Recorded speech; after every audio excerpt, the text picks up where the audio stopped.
we saw them live. No shit, boy. She can put her coochie in my face any old time. Oh my What's gosh. your address? Yeah, right. We'll send it right over. Bring her over, buddy. That's better than a pizza delivery. That's one fine female, especially those shorts she was wearing last night. Well, I'm glad you like Wicked Gypsy, man. You got their tape, Sativa? Oh, you know it. All right. Isn't that a wonderful name for a tape? Yep. I was going to ask you something, too, though. You know Mr. Green last night? Yeah. Talked about this the first time he was up with that band. Yeah. What band was he in before? Presence? Presence? Yeah, that band used to be Presence. Anybody from way back might remember the days they played the City Coliseum when they replaced Wasp opening for Metallica. Long time ago. They got a lot of beer thrown at them, basically. So where are they from? San Antonio. They're based out of San Antonio. S.A.? Yeah, and that's the drummer from Pariah's Brothers Band. Cool. Yeah. Do you have anything by them on tape, man? Not yet, man. We're going to let them get out there in the scene a little more and make some video for them next time they come to town. How about the old band, Presence? Somewhere really deep in my archives, I have some Presence footage with, like, cobwebs all over it. But deep in the library, huh? Yeah. Stuffed in that garage of yours, huh? Exactly. You got it, man. How about playing another Wicked Gypsy song later on? Wish I could, man, but we got so many bands. We always try to play one song from each band, spread it out as much as possible. We'll only have 4 hours. 4 hours, huh? Yeah. Oh, well. Well, thanks for watching, though, man. How about some Sweet Revenge, dude? I'll see what I can find. That's cool. All right. You take care, dude. Thanks for watching. Later. Laters. Live music in Austin. You got to love that. You got. There's so much to see, man. I mean, it's great that you guys provide a venue for these people. It's amazing. Yeah, we like to stick to the people. I mean, we do play a few things like that Tripping Daisy video we just saw, the Pariah footage. There's a couple signed bands we play, but we like to concentrate on the people who don't have their deals yet. Exactly. Out there striving to get gigs. Exactly, even, you know? man, because that's what it's all about. It's a great way to expose people. I like being able to here on Access, as you say, freedom of speech, and there's no one going to stop you. It's live, and you can do what you want. Yeah. As we crumble over. These aren't too soft. They're not soft at all. They might want to, and the makeup didn't help either, so that would be a little rough. My face is now on that. Hey, you dented it, man. Check it out. Capsize, you're on the air. We've got Bill Hicks here. What can we do for you? Hi, I was just calling to see if Bill could tell me a little bit about the premise of his show on the British television, and if there's any chance of us being able to see that back here in the States. Well, thank you for asking. The premise of the show, now hang with me. The show takes place, it's called The Counts of the Netherworld. And the premise of the show is that Carl Jung had a theory that all mankind shares a collective unconscious, which I agree with. Sure. But I don't think it's supposed to be unconscious.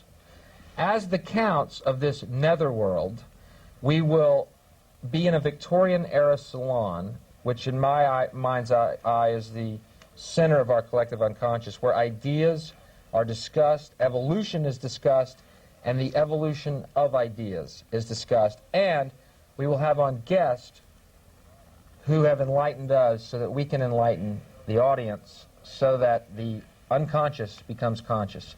That's the premise of the show. Now, you tell me if you think you're going to see it here.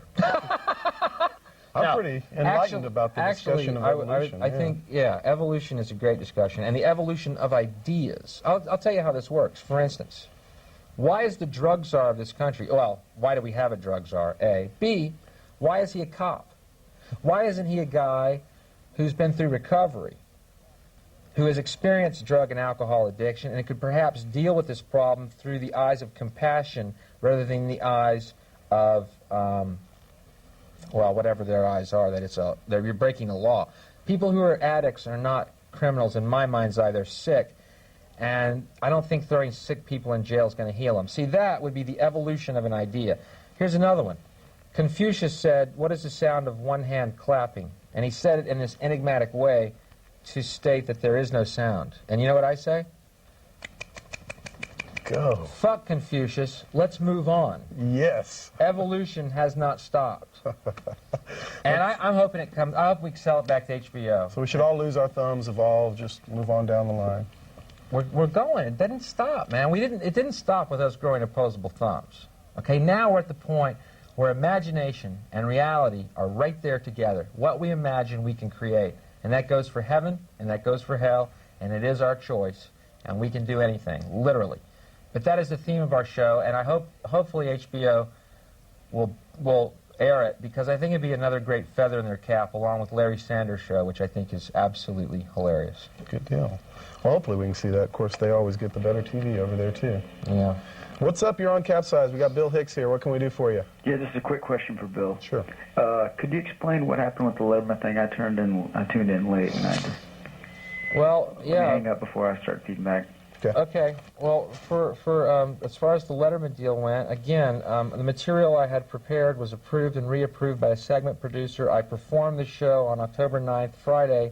The show was filmed and taped, and when I got back to the hotel, I was given a call by the producer saying we have to excise your entire segment from the show. When I asked him why, he said, CBS, I love this, standards and practices. Don't you love these networks have standards? Yeah, what is it, when you're airing beer commercials 24 hours a day with half-naked women with the beer in their crotches? What standards do you have exactly? Anyway, they deemed the material unsuitable for the audience. In other words, here's what they're saying. You are a contemptible herd.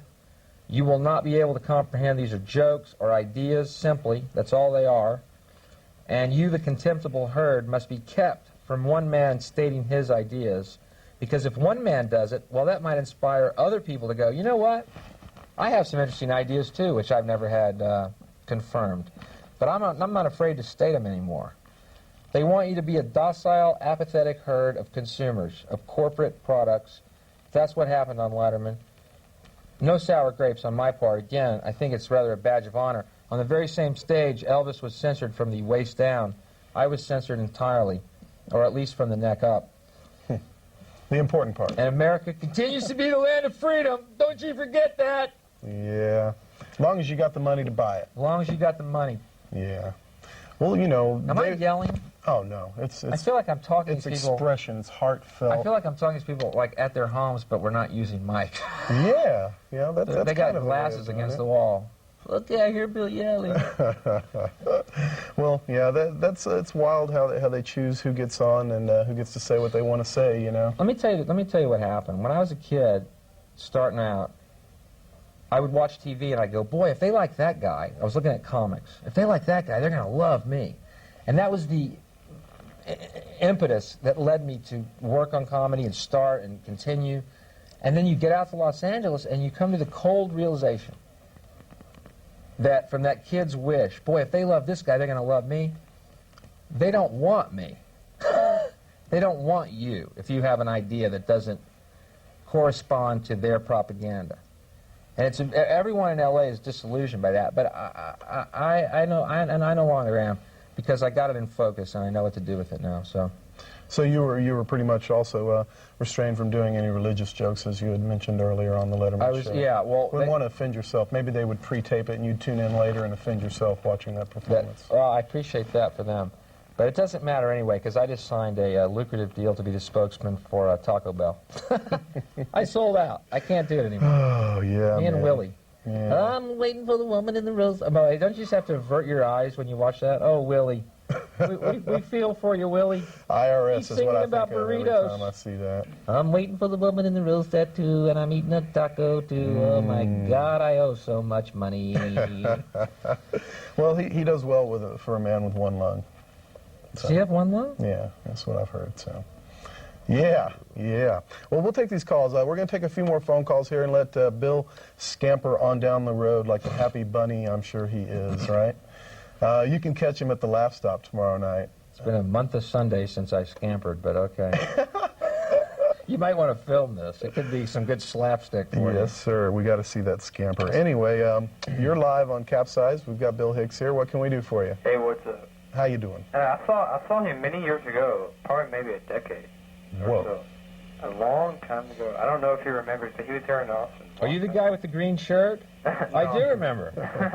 Do you remember in your act when you said that it was many years ago, I don't know if you probably remember, but you said you were talking about this guy, and you said he pulled furniture from his ass. Right. Yeah, you remember that? Yeah. You were talking about that. It was funny. It was really funny. Well, you know, ironically enough, I did that same routine on Letterman and years ago, and they edited that routine too because they said it made fun of handicapped people.